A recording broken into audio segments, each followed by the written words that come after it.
ಕರ್ನಾಟಕ ರಾಜ್ಯಾದ್ಯಂತ ಇರುವ ನಕಲಿ ವೈದ್ಯರುಗಳನ್ನ ತಡೆಗಟ್ಟುವಲ್ಲಿ ರಾಜ್ಯ ಸರ್ಕಾರ ಅನೇಕ ಕ್ರಮಗಳನ್ನು ತೆಗೆದುಕೊಳ್ಳುತ್ತಿದೆ.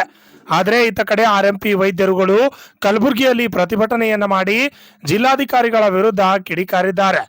ಜಿಲ್ಲಾಧಿಕಾರಿಗಳು ವೈದ್ಯರುಗಳಿಗೆ ದಂಡ ವಿಧಿಸುವುದು ಹಾಗೂ ಆಸ್ಪತ್ರೆಯನ್ನ ಮುಚ್ಚಿಸುವಂತಹ ಕೆಲಸ ಮಾಡುತ್ತಿದ್ದಾರೆ. ಇದನ್ನು ವಿರೋಧಿಸಿ ನಾವು ಪ್ರತಿಭಟನೆಯನ್ನ ಮಾಡುತ್ತಿದ್ದೇವೆ ಎಂದು ಕನ್ನಡ ಪರ ಸಂಘಟನೆಯ ಹೋರಾಟಗಾರರಾದ ಅಮೃತ್ ಪಾಟೀಲ್ ಅವರು ಅನೇಕ ವೈದ್ಯರುಗಳ ನೇತೃತ್ವದಲ್ಲಿ ಕಲಬುರಗಿಯಲ್ಲಿ ಪ್ರತಿಭಟನೆಯನ್ನ ನಡೆಸಿದ್ರು. ಈ ಸಂದರ್ಭದಲ್ಲಿ ಆಕ್ರೋಶವನ್ನ ವ್ಯಕ್ತಪಡಿಸಿದ ಅವರು ನಕಲಿ ವೈದ್ಯರುಗಳು ಕೊರೋನಾ ಸಂದರ್ಭದಲ್ಲಿ ಅನೇಕರ ಜೀವವನ್ನ ಕಾಪಾಡಿದ್ದಾರೆ ಎಂದು ಹೇಳಿದ್ರು. ಎಲ್ಲಿವರೆಗೂ ಹೋರಾಟ, ಎಲ್ಲಿವರೆಗೂ ಹೋರಾಟ, ಅಯ್ಯಯ್ಯೋ ಅಯ್ಯಯ್ಯೋ ಅಯ್ಯಯ್ಯೋ ಅಯ್ಯಯ್ಯೋ. ಗ್ರಾಮೀಣ ವೈದ್ಯರ ಮೇಲಿನ ಕಿರುಕುಳ ತಡಿಲೇಬೇಕು, ತಡಿಲೇಬೇಕು. ಗ್ರಾಮೀಣ ವೈದ್ಯರ ಮೇಲಿನ ಕಿರುಕುಳ ತಡಿಲೇಬೇಕು, ತಡಿಲೇಬೇಕು. ಗ್ರಾಮೀಣ ವೈದ್ಯರಿಗೆ ಆಂಧ್ರ ಮಾದರಿಯಲ್ಲಿ ಸರ್ಟಿಫಿಕೇಟ್ ಕೊಡಬೇಕು, ಕೊಳ್ಳಲೇಬೇಕು. ಗ್ರಾಮೀಣ ವೈದ್ಯರಿಗೆ ಆಂಧ್ರ ಮಾದರಿಯಲ್ಲಿ PMP ಪ್ರಮಾಣ ಪತ್ರ ನೀಡಲೇಬೇಕು, ನೀಡಲೇಬೇಕು. ಬೇಕೇ ಬೇಕು, ಬೇಕೇ ಬೇಕು. ಬೆಟ್ಟಕ್ಕಾಗಿ ಹೋರಾಟ, ಎಲ್ಲಿವರೆಗೂ ಹೋರಾಟ, ಬೇಕೇ ಬೇಕು. ಗ್ರಾಮೀಣ ವೈದ್ಯರ ಮೇಲಿನ ಕಿರುಕುಳ ತಡಲೇಬೇಕು, ತಡಲೇಬೇಕು. ಗ್ರಾಮೀಣ ವೈದ್ಯರಿಗೆ PMP ಪ್ರಮಾಣ ಪತ್ರ ನೀಡಲೇಬೇಕು, ನೀಡಲೇಬೇಕು. ಗ್ರಾಮೀಣ ವೈದ್ಯರಿಗೆ ಪ್ರಮಾಣ ಪತ್ರ ನೀಡಲೇಬೇಕು, ನೀಡಲೇಬೇಕು.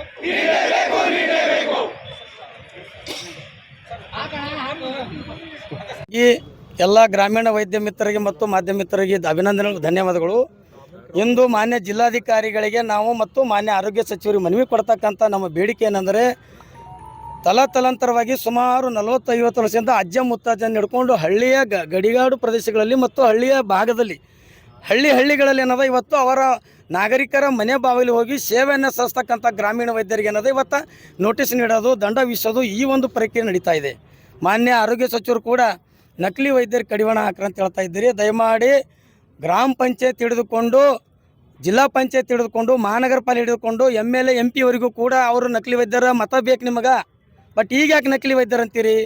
ದಯಮಾಡಿ ನಕಲಿ ವೈದ್ಯರೆಲ್ಲ ಸೇವೆಯನ್ನು ಮಾಡ್ತಕ್ಕಂಥ ಹಳ್ಳಿ ಜನರ ಪಾಲಿಗೆ ಅವ್ರು ಒಂಥರ ದೇವರಿದ್ದಂಗೆ 100-200ಗೋಸ್ಕರ ಏನದ ತಮ್ಮ ಜೀವನ ಬದಿಗಿತ್ತು. ಮಹಾಮಾರಿ ಹೆಮ್ಮಾರಿ ಕೊರೋನಾ ಸಂದರ್ಭದಲ್ಲಿ 2 ಲಕ್ಷ ರೂಪಾಯಿ ಪ್ಯಾಕೇಜ್ ಇದ್ದು 2 ಲಕ್ಷ ರೂಪಾಯಿ 3 ಲಕ್ಷ ರೂಪಾಯಿ ಕೊಡ್ತಕ್ಕಂಥ ರೈತರಿಗೆ ಆಗ್ತದ, ಕೂಲಿ ಕಾರ್ಮಿಕರಿಗೆ ಆಗ್ತದ. ಅಂಥ ಸಂದರ್ಭದಲ್ಲಿ ನಮ್ಮ ಗ್ರಾಮೀಣ ವೈದ್ಯರೇನದ ಮನೆ ಬಾಗಿಲು ಕೂಡ ಹೋಗಿ ಅವರ ಜೀವನ ಲೆಕ್ಕಿಸದೆ ಏನದ 100-200ಗೋಸ್ಕರ ಅನ್ನೋದು ಇವತ್ತು ಸೇವೆಯನ್ನು ಮಾಡಿ ಜನರ ಪ್ರಾಣವನ್ನು ಉಳಿಸಿದ್ದಾರೆ. ಹೆಮ್ಮಾರಿ ಒಂದು ವೇಳೆ ಹಳ್ಳಿಯಾಗಿ ಇವರು ಏನೋ ತಡೆದಿದ್ದಿಲ್ಲ ಅಂದ್ರೆ ಕಲಬುರಗಿ ನಗರದಲ್ಲಿರ್ತಕ್ಕಂಥ ಇವತ್ತು ಯಾವುದೇ ನಗರದಲ್ಲಿ 30 ಜಿಲ್ಲೆಯಲ್ಲಿ ಸರ್ಕಾರಿ ಆಸ್ಪತ್ರೆ ಇರ್ಬೋದು, ಖಾಸಗಿ ಆಸ್ಪತ್ರೆ ಇರ್ಬೋದು, ಹಳ್ಳಿಯಲ್ಲಿ ಇವ್ರು ಏನಾದ್ರು ತಡೆದಿಲ್ಲ ಅಂದ್ರೆ ರಾಶಿಗಟ್ಟಲೆ ಹೆಣ ಬೀಳ್ತೀವಿ. ಮೊದಲೇ ನರ್ಸಿಂಗ್ ಕಾಲೇಜ್ ಇಡಬೇಕು. ಯಾಕೆ ನರ್ಸಿಂಗ್ ಕಾಲೇಜ್ ಕೊಟ್ಟರು ಸರ್ಟಿಫಿಕೇಟ್ ನೀವೇ ನೌಕರಿ ಕೊಡ್ರಿ. ಅಲ್ಲ ಅಂದ್ರೆ ಇವ್ರು ಬಂದ್ ಮಾಡಮು. ಪ್ರಾಥಮಿಕ ಆರೋಗ್ಯ ಸೇವೆ ಮಾಡ್ಲಿಕ್ಕೆ ಅನುಕೂಲ ಮಾಡಿಕೊಡ್ರಿ. ಇವರಿಗೆ ನೇಮಕ ಮಾಡ್ಕೊಡ್ರಲ್ಲ, ದವಾಖಾನೆ ಬಿಟ್ಟರೆ ನೇಮಕ ಮಾಡ್ರಿ. ತಿಂಗಳಿಗೆ ಪಗಾರ ಕೊಟ್ಟು ಇವ್ರಿಗೆ ಇಟ್ಕೊರಲ್ಲ, ಅನುಭವಿಸ್ತಾರ ಎಲ್ಲಾರ. ಕೊರೋನಾ ಟೈಮಿಗೆ ಒಂದಿಷ್ಟು ಮಂದಿಗೆ ನಮ್ಮ ಡಾಕ್ಟರ್ಸ್ಗಳಿಗೆ ಗ್ರಾಮೀಣ ವೈದ್ಯರಿಗೆ ತೊಗೊಂಡ್ರು ಜಿಮ್ಸ್ನಾಗ.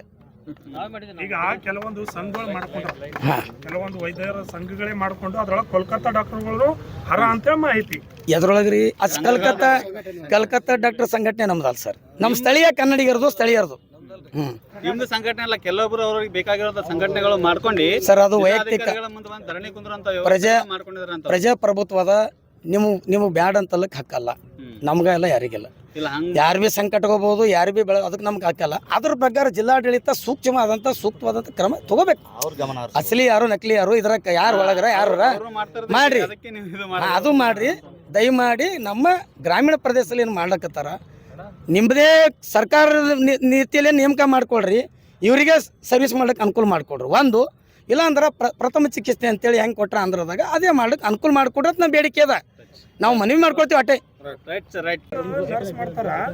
ನರ್ಸ್ ಮಾಡ್ಕೊಂಡು ಹಳ್ಳಿಗಳನ್ನ ಹಾಸ್ಪಿಟಲ್ ಓಪನ್ ಮಾಡ್ತಾರೆ, ಅವ್ರ ಬಗ್ಗೆ ಮಾತಾಡೋದಿಲ್ಲ ಯಾಕೆ? 1 ನಿಮಿಷ ಸರ್. 6 ತಿಂಗಳ ನರ್ಸ್ ಮಾಡಿ ವಿದ್ಯಾ ಬರಲಾರ್ದ ನಾನು ಮೊದಲು ಹೇಳೀನಿ.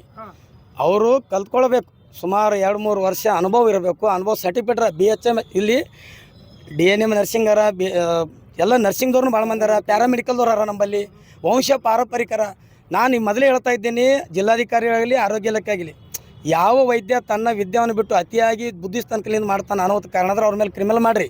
ಇಡೀ ವೈದ್ಯರಿಗೆ ಬೇಡ, 40-30 ವರ್ಷ ಪ್ರಾಕ್ಟೀಸ್ ಮಾಡ್ರ ಅವ್ರ ಕೈ ಮೇಲೆ ಒಂದು ಡೆತ್ ಇಲ್ಲ, ಒಂದು ಉದಾಹರಣೆ ಇಲ್ಲ. ನಂಗೆ ಹೇಳ್ರಿ, ಯಾ RMP ಡಾಕ್ಟರ್ ಕೆಲವೊಬ್ಬರು ಅದ್ರೊಳಗೆ ಎಜುಕೇಶನ್ ಇರಲ್ಲ, ಕೆಲವೊಬ್ರು ಫೇಕ್ ಸರ್ಟಿಫಿಕೇಟ್ಗಳವ, ಫೇಕ್ ಸರ್ಟಿಫಿಕೇಟ್ ಅದ್ರ ಮೇಲೆ ಕ್ರಮ ಕೈಗೊಳ್ರಿ. ನಾನು ಈಗಲೇ ಹೇಳ್ತಾ ಇದ್ದೀನಿ, ಸರ್ಕಾರಕ್ಕೆ ಮೋಸ ಮಾಡಿ ಸುಮ್ಮನೆ ಡೂಪ್ಲಿಕೇಟ್ ಸರ್ಟಿಫಿಕೇಟ್ ಕ್ರಮ ಕೈಗೊಳ್ರಿ. ಬಟ್ 34 ವರ್ಷ ಹೊಡೆದು ವಂಶ ಪಾರಂಪರಿಕ ಅಂತಾರೆ ಅವರಿಗೆ. ಯಾರು ಗುಲ್ಬರ್ಗ ಸರ್ವೆ ಮಾಡೋದಲ್ರಿ. ನಾನು ನಿಮ್ ಪ್ರಕಾರ ಎಷ್ಟದ ನಾವು ಹೇಳ್ತಾನೆ ಕೇಳ್ರಿ. ಈಗ ಏನಾಗ್ಯದ, ಕಲ್ಕತ್ತಾ ಡಾಕ್ಟರ್ಸ್ನು ಭಾಳ ಮಂದಿ ತುಂಬ್ಯಾರ. ಅವ್ರು BHMS ಹೇಳ್ಕೊತಾರ, ಸೊಲಪುರ ಡಾಕ್ಟರ್ ಅಂತ ಹೇಳ್ತಾರ. ಅಂಥವ್ರ ಮೇಲೆ ಕ್ರಮ ಕೈಗೊಳ್ಳಲ್ಲ ಅಂತವ್ರ ಮೇಲೆ ನೀವು ಪ್ರತಿಭಟನೆ ಮಾಡ್ಬೇಕಲ್ಲ ನೀವು. ಸರ್, ಅಂತ ಹೇಳ್ಬೇಕ್ರಿ. ನನ್ನ ಬಲ್ಲಿ ಸಾಕ್ಷಿ ಸಮೇತ ಅವ, ಬಂಗಾಳಿ ವಿರುದ್ಧ ಮಾಡಿ ವಿಡಿಯೋ ಅವ, ಫೋಟೋಸ್ ಅವ, ಪ್ರಿಪೇರ್ ಕಟಿಂಗ್ಸ್ ಅವ, ಮತ್ತೆ DHO ಕೊಟ್ಟಿವ, DHO ಮನವಿ ಪತ್ರ ಕೊಟ್ರಿ, ಎಲ್ಲರೂ ಕೊಟ್ಟಿವ್ರಿ. ಏನಾಯ್ತು? ನಾವ್ ಅದೇ ಮುನ್ಸರ ಒಂದಿಬ್ಬರು ಹಿಡಿತಾರ ಬಿಡ್ತಾರ. ತಪ್ಪು ನಾವು ಅದು ನಾ ಏನಂತೀವಿ, ದಯಮಾಡಿ ಆಂಧ್ರದಾಗ ಇದೇ ಗ್ರಾಮೀಣ ವೈದ್ಯರಿಗೆ ಪ್ರೈವೇಟ್ ಮೆಡಿಕಲ್ ಪ್ರಾಕ್ಟೀಸ್ನರ್ ಅಂತೇಳಿ ಒಂದು ಸರ್ಟಿಫಿಕೇಟ್ ಕೊಟ್ರ ಪ್ರಥಮ ಚಿಕಿತ್ಸೆ ಮಾಡ್ಲಿಕ್ಕೆ. ಅದೇ ರೀತಿ ಡಾಕ್ಟರ್ ದಿವಂಗತ YS ರಾಜಶೇಖರ ರೆಡ್ಡಿ ಕೊಟ್ಟರು, ಅದೇ ಒಂದು ಪ್ರಮಾಣ ಪತ್ರ ಕೊಟ್ಟು. ಪರ್ಮಿಷನ್ ಅದಲ್ಲ ಸರ್, ಎಲ್ಲಿದೆ ಸರ್? ಅದು ಮೊದಲ ಸರ್ ಕೊರೋನಾದಾಗ ಯಾಕೆ ಹಿಡಿಲಿಲ್ಲ ಇವರಿಗೆ? ಚಿಕನ್ ಗುನ್ಯಾ ಬತ್ 2008ದಾಗ ಅವಾಗ ಎಲ್ಲಿದ್ರು? ಕೊರೋನಾದಾಗ ಎಲ್ಲಿದ್ದೀರಿ? MBBS ಡಾಕ್ಟರ್ ಹೋಗಿ ಕೂಡ್ತಾರೆ ನೋಡಿ, ಚಂದ ದವಾಖಾನೆ. ನೀವು ಮಾಧ್ಯಮರು ಒಂದು ದವಾಖಾನೆ ಭೇಟಿ ಕೊಡ್ರಿ ನೋಡಮ್, ಒಂದೆರಡು ಪ್ರಾಥಮಿಕ ಆರೋಗ್ಯ ಕೊಡ್ರಿ. ಡಾಕ್ಟ್ರ್ 8 ಟೈಮಿಗೆ ಬರ್ತಾನೆ, 8 ಟೈಮಿಗೆ ಹೋಗ್ತಾನೆ, ಅದು ನೋಡ್ರಿ ಮೊದಲ. ಕರೆಕ್ಟ್ ರೀ?